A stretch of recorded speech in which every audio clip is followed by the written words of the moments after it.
আজকে বাজার থেকে অল্প একটু বাজার এসছে প্রথমে একটু আলু, এখন একদম সস্তা, তাই 1 কেজি টমেটো।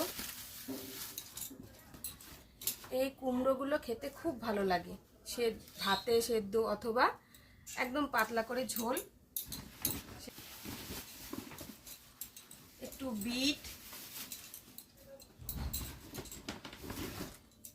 একটু পেঁয়াজকলি, আর এর মধ্যে রয়েছে কড়াইশুঁটি, বিনস আর শিম।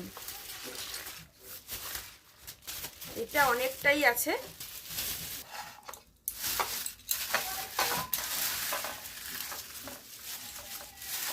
মাছে অনেকটা তেলও আছে। মাছ সব সময় আমার যা আনে, ও সব সময় মাছ ওই আনে। আজকে এই মাছ আনা হয়েছে।